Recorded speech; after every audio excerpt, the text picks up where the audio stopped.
my name is Izzy. If you're new to my channel, I make book videos and sometimes fashion videos if I'm not super lazy. And today I'm going to be showing you my ultimate 5-star reads, or you can call it 6-star reads or whatever. These are just books that I wholeheartedly love. I find no flaws about them. I love them so freaking much and I will recommend them till the day I die. And with that being said, let's get started.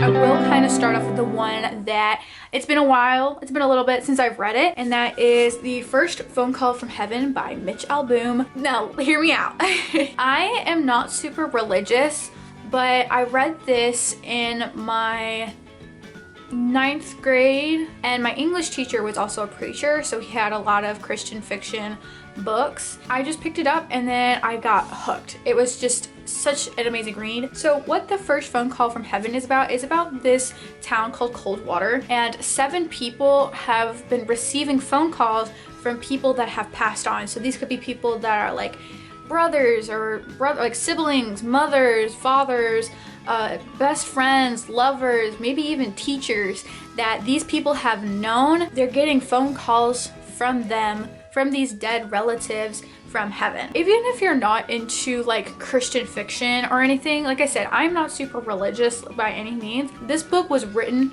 very, very well. I would totally recommend reading it. The ending was really, really good. I don't think this will change necessarily your views on anything, but I do think it was a very good book and it was very interesting and I really recommend it. The next book I have is also been a little bit since I've read it, but I love this book, and it is Never Let Me Go by, I don't know, maybe I should, hold on, let me look up his name, because I always don't know how to say it, and now I always feel bad not knowing it. Kazuo Ishiguro. Kazu Ishiguro.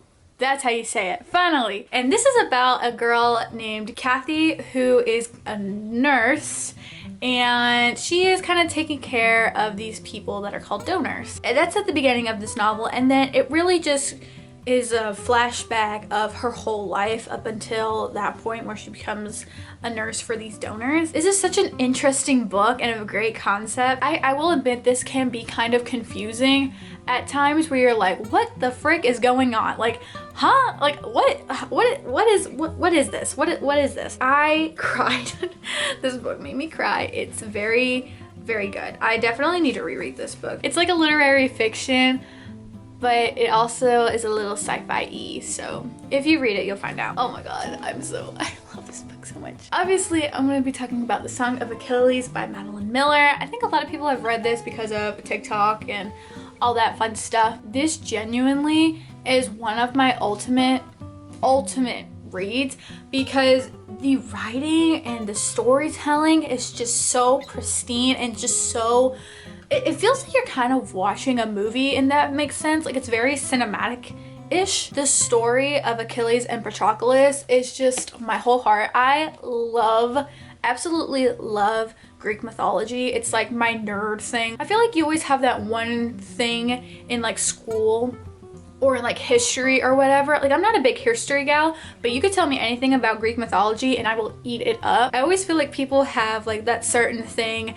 where they just find it so interesting, and Greek mythology is definitely one of those things I find super interesting, and I just loved this retelling of Achilles, and it's just so amazing. If you don't know what The Song of Achilles is about, it is about the retelling of Achilles and Patroclus. It's pretty much to a T the story, but with a couple little twists and stuff.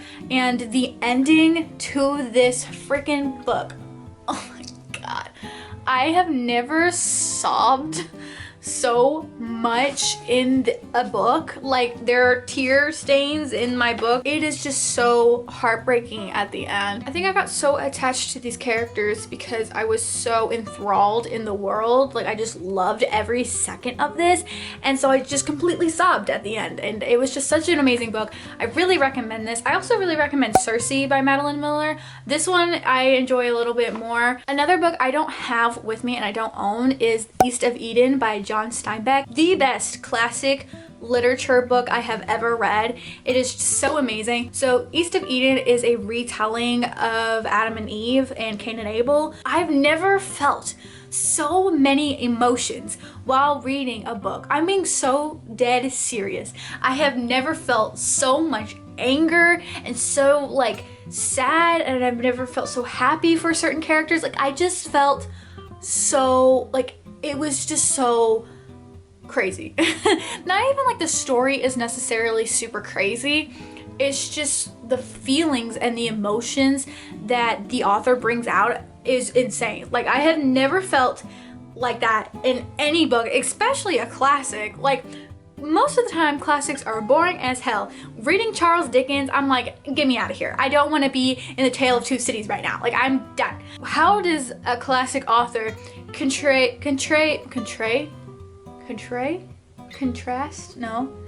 portray, oh my god, I was like portray, that's not the word.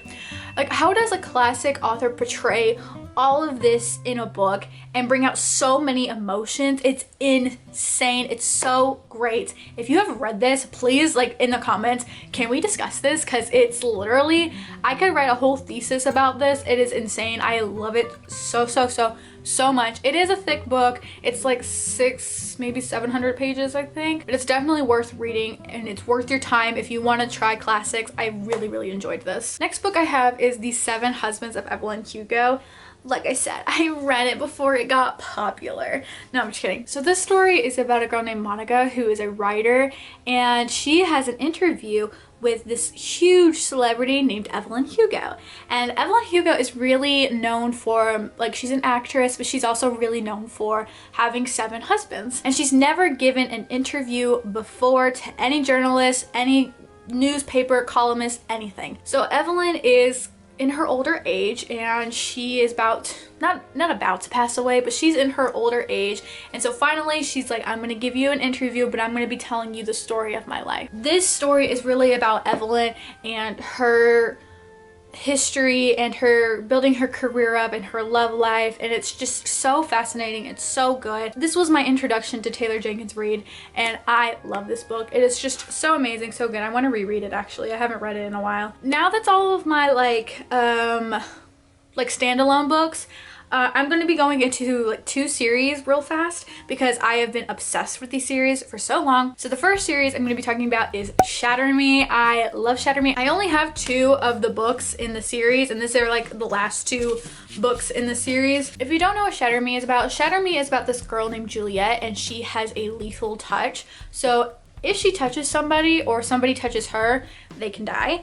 And she is in like this, not a sane asylum, but it's like I guess it's kind of like an insane asylum, but it's also like a prison, and she's stuck in this prison. Then she meets a person who tries to help her escape, and then it just kind of takes off from there. This series really just, it starts with one thing and then it completely changes into another thing. So I would really recommend reading Shatter Me. They're very easy to read and it's very interesting, and Kenji is the best freaking character ever. I love Kenji. I miss him. I haven't read these books in so long. I still need to read the what's it called? The wrap up, I guess, the last book. It's called Believe Me, a novella, I think, and I haven't read that yet, and I need to read it. I miss these characters so much. I need to reread it. Maybe not like all of the books are like 5 stars to me, but the entire series as a whole is what I think about on a daily basis.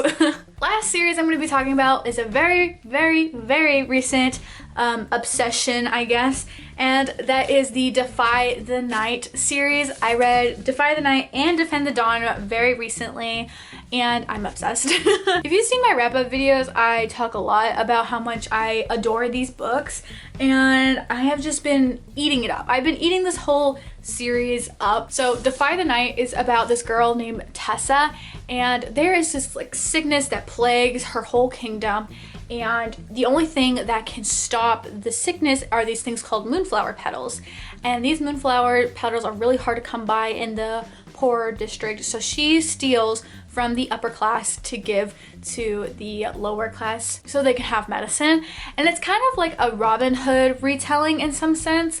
And she also has her partner named Wes, and they go around stealing moonflower petals and giving them out to the poor district. While this is all happening, the king and the prince are very cruel, but they're also trying to find ways to help stop this disease from getting any worse because the king is starting to get sick. It's very good. It's very interesting. I love it. And then we have Defend the Dawn. It obviously goes right off of Defy the Night. So freaking amazing. Honestly, I love both of these books a lot. Read this fantasy series. It's so amazing. Okay, well, that is all of my ultimate 5-star read books. I hope you guys enjoyed. Let me know down below, what are your like 5-star or I guess 6-star ultimate reads down below, because I want some good book recommendations. And also, if you have any opinions about these books, let me know in the comments. We can discuss. And yeah, thank you so much for watching, and I'll see you in the next one. Bye!